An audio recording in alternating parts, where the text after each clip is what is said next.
الحمد لله الذي ذو العزة والعلا والصلاة والسلام على محمد المصطفى صلی اللہ تعالی علیہ وسلم۔ تمام حضرات مل کر کے ایک مرتبہ درود پاک پڑھی، اللہم صلی علی سیدنا مولانا محمد بارک سلم صلاۃ و سلام علیک یا رسول اللہ صلی اللہ تعالی علیہ وسلم۔ حضرات محترم، آج ہم فرائض نماز کے بارے میں کچھ باتیں سماعت کریں گے اور یہ بھی سماعت کریں گے کہ فرائض نماز کیا ہے اور کتنے ہیں۔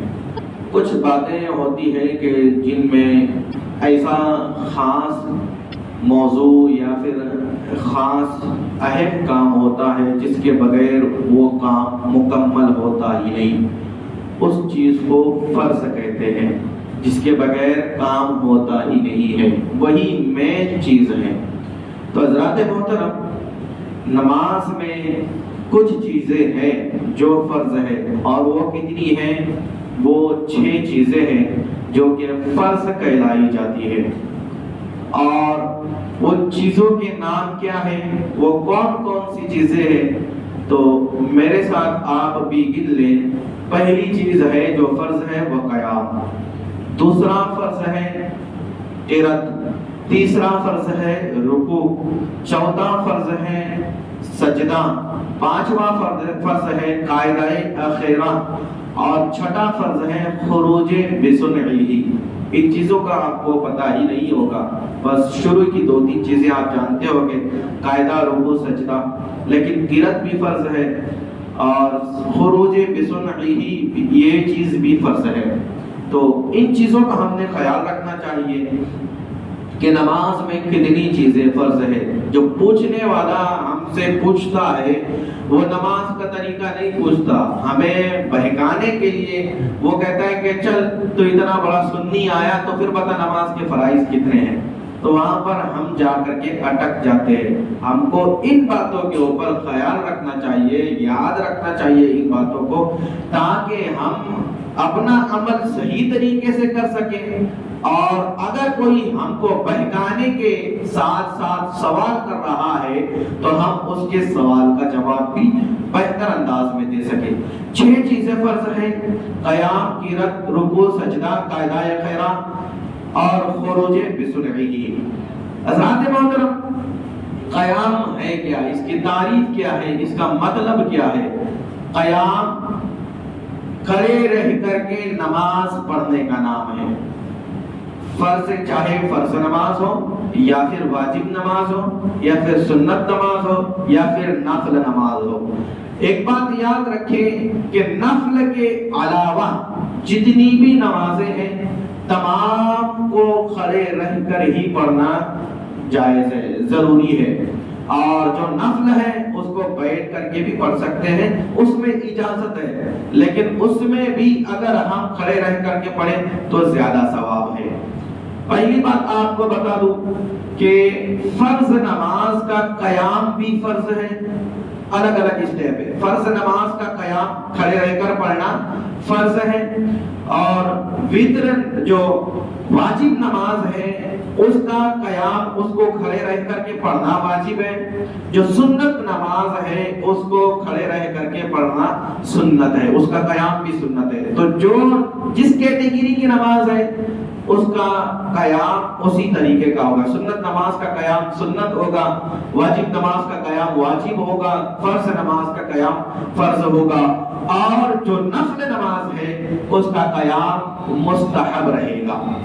اگر کھڑے رہ کر کے پڑھیں تو زیادہ ثواب رہے گا۔ علماء فرماتے ہیں کہ کھڑے رہ کر نفل نماز پڑھنے میں اتنا ثواب ہے کہ بیٹھ کر کے پڑھنے میں جتنا ثواب ملتا ہے کھڑے رہ کر کے نفل نماز پڑھنے میں 27 گنا ثواب ملتا ہے۔ 27 گنا، یعنی ایک مرتبہ اگر ہم سجدہ کریں گے تو ہم کو ایک سجدے کا نہیں بلکہ 27 سجدوں کا ثواب ملے گا۔ ایک مرتبہ قیام کریں گے، ایک رکعت کا قیام کریں گے تو ایک رکعت کا نہیں بلکہ 27 نفل نمازوں کے قیام کا ثواب ملے گا.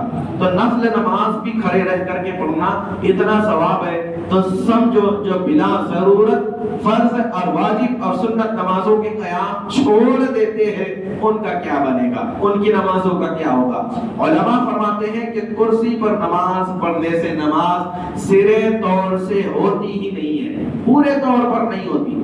یہ تو دوسرا کلچر ہمارے اندر آ گیا کہ چلو کرسی پر بیٹھ کر کے نماز پڑھ لیتے ہیں. نماز کرسی پر بیٹھ کر بالکل بھی نہیں ہوتی.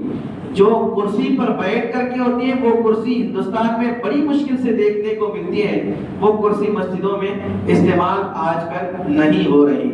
اب یہ کہا جائے کہ یہ کون سا مسئلہ آ گیا تو کہ کرسی پر نماز نہیں ہوتی, تو پھر ہم کہیں گے کہ حضور علیہ السلام کے دور میں تو کسی نے نہیں پڑھا, صحابہ کے دور میں تو کسی نے نہیں پڑھا, تابعین کے دور میں کسی نے نہیں پڑھا, تبع تابعین کے دور میں کرسی پر بیٹھ کر کے نماز کسی نے نہیں پڑھا. کیا اس وقت لوگ کمزور نہیں ہوتے تھے؟ کیا اس وقت لوگ معذور نہیں ہوتے تھے؟ کیا اس وقت کے لوگوں کے ہاتھ پیر وغیرہ یہ ٹوٹتے نہیں تھے؟ حضرات محترم اس وقت تو زیادہ تھا. لوگ جنگ میں جاتے تھے معذور ہو کر کے آ جاتے تھے, لوگ جنگ میں جاتے تھے کمزور ہو کر کے آ جاتے تھے, بیمار ہو کر کے آ جاتے تھے. لیکن ان کا کام کیا ہوتا تھا؟ اگر ان کا جسم ان کو ہمت دے رہا ہے, کھڑے رہ کر ہمت نہیں دے رہا ہے, ٹیک لگا کر, اگر ٹیک لگانے کی جیسی بھی ان کا جسم ہمت نہیں دے رہا ہے, بیٹھ کر کے وہ لوگ نماز پڑھا کرتے تھے. تو اس طریقے سے وہ لوگ نماز پڑھتے تھے. پھر وہ کہاں جائے گا کہ نہیں حضور کے دور میں تو کرسی ہی نہیں تھی. بابا آپ کو پتا نہیں ہے کہ پہلے کے بادشاہ لوگ کرسیاں استعمال کرتے تھے. پہلے کے بادشاہ لوگ کرسیاں بیٹھنے کے لیے استعمال کرتے تھے اور اس میں شاہانہ انداز ہوتا ہے.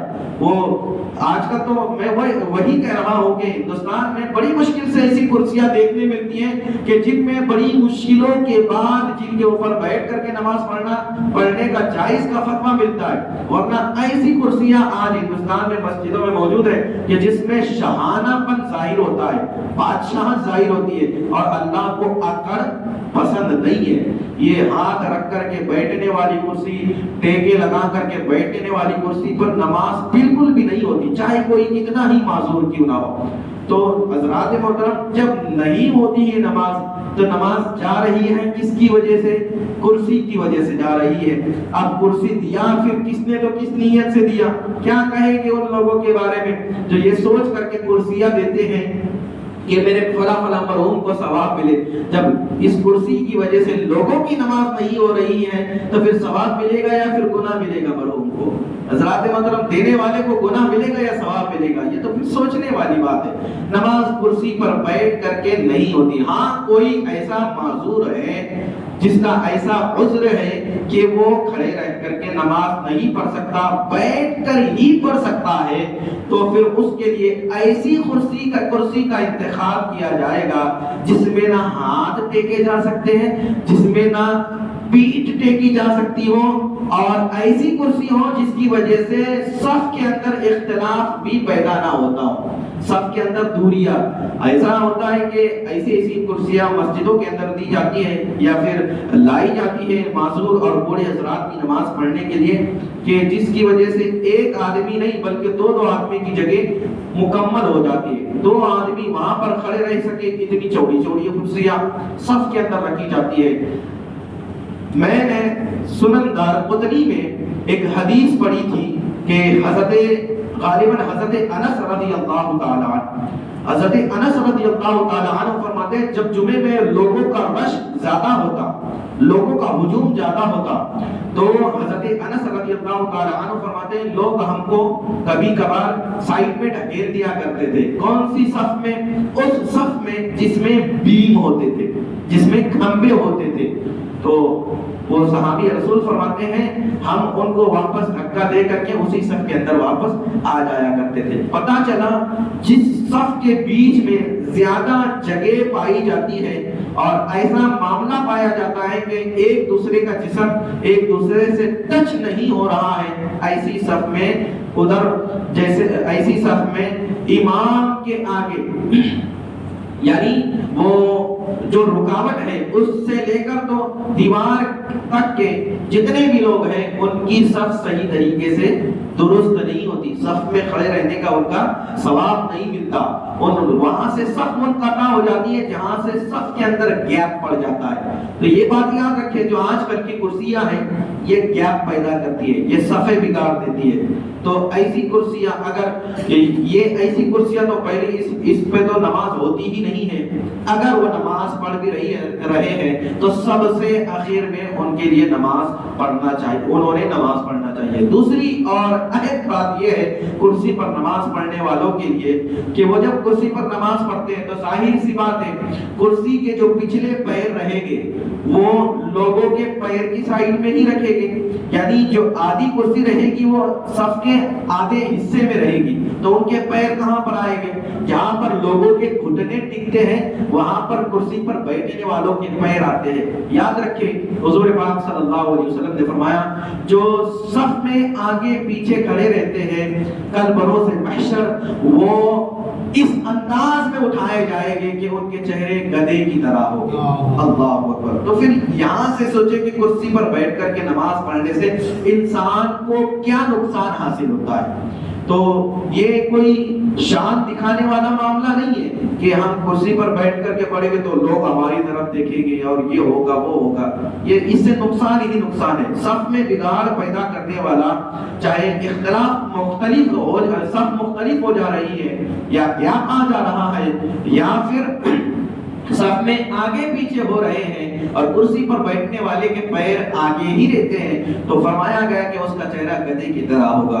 تو حضرات محترم اس بات کا بھی ہم نے خیال رکھنا چاہیے، اور اس شخص کی نماز تو ہوتی ہی نہیں ہے جو آرام سے تندرست چست اور پھرتیلا ہے، گھومتا پھرتا ہے اور برابر اوپر سے نیچے تک چل رہا ہے، نیچے سے اوپر تک چل رہا ہے اور گھر سے برابر بالکل چل کر کے آ رہا ہے، اس شخص کی بیٹھ کر کے نماز ہوتی ہی نہیں ہے۔ اگر وہ کہیں کہ گھٹنے مجھ سے ٹیکے نہیں جاتے تو پھر اس کے لیے ضروری ہے کہ تو کھڑے کھڑے ہی اپنی نماز کو پوری کر یا پھر ماڈی وال کر کے نماز کو پڑھ، لیکن حضرات محترم ڈائریکٹ ہی بیٹھ کر کے نماز پڑھ لینا اور یہ کہہ دینا مجھ سے چلا نہیں جاتا، مجھ سے بیٹھا نہیں جاتا اور سارے کام واللہ بالکل صحیح سلامت ہو رہے ہیں، نماز نہیں ہوگی۔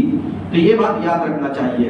رکوع نہیں ہوتا تو رکوع اشارے میں کریں، سجدہ نہیں ہوتا سجدہ اشارے میں کریں، قیام نہیں ہوتا تو نماز بیٹھ کر کے پڑھے، لیکن پورا ہی طریقے سے اپنے آپ کو عذر مان لینا یہ بالکل نہایت ہی غلط ہے۔ تو حضرات محترم قیام پہلا فرض ہے ہمارا، قیام کھڑے رہ کر کے نماز پڑھنا یہ ضروری ہے۔ اگر کسی نے بلا عذر بیٹھ کر کے نماز پڑھی نماز نہیں ہوگی۔ دوسرا فرض ہے ہمارا قرات، آج اسی کے اوپر بات ختم کرتے ہیں کیونکہ ہمارے تفصیل کے ساتھ باتیں بتاتے ہوئے بہت ٹائم لگ جائے گا۔ دوسرا فرض ہے ہمارا قرات، پہلا فرض ہے قیام، دوسرا فرض ہے قرات۔ نماز کی فرض اور واجب کی نماز، فرض کی پہلی 2 رکعتوں میں واجب، سنت اور نفل کی ہر رکعت میں قرآن کا پڑھنا ضروری ہے۔ جس طریقے سے ہم فرض کی پہلی 2 رکعتوں میں سورتیں پڑھتے ہیں اور آخری 2 یا پھر 1 رکعت جو بچتی ہے اس میں سورت نہیں پڑھتے الحمد کے بعد، تو یہی معاملہ یہ معاملہ دوسری نمازوں میں نہیں چلے گا۔ فرض واجب میں بھی ہر رکعت میں سورتیں پڑھنا پڑے گی، سنت میں بھی ہر رکعتوں میں سنت قرآن پڑھنا پڑے گا اور نفل میں بھی ہر رکعت میں قرآن پڑھنا پڑے گا۔ تو فرض کی پہلی 2 رکعتوں میں قرآن پڑھنا اور وتر، واجب، نفل اور سنت کی ہر رکعت میں قرآن پڑھنا ضروری ہے۔ اگر کسی نے نفل، سنت اور واجب کی ہر رکعت میں یا پھر فرض کی پہلی 2 رکعتوں میں قرآن نہیں پڑھا، ویسے ہی اپنے رکوع سجدے کر کے نماز کو پوری کر لیا، اس کی نماز نہیں ہوگی، دوبارہ دہرا لینا ضروری ہے۔ یہاں پر ایک مسئلہ آپ یہ بھی سماعت فرما لیں کہ باضابطہ طور پر ہر کسی سے یہ ہو ہی جاتا ہے، کبھی نہ کبھار بھی تو ہوتا ہی ہے، الحمدللہ رب العالمین الرحمن الرحیم مالک یوم الدین ایاک نعبد و ایاک نستعین اهدنا الصراط المستقیم صراط الذین انعمت علیہم غیر المغضوب علیہم ولا الضالین آمین۔ اتنا کہنے کے بعد کبھی کبھار ہم اپنے آپ ہی نماز اگر پڑھ رہے ہیں تو پھر اللہ اکبر کہہ کر رکوع میں چلے جاتے ہیں۔ تو یہاں پر مسئلہ کیا ہے؟ یہاں پر مسئلہ یہ ہے کہ قرأت فرض ہے تو قرأت تو کرنا ضروری ہے ہی۔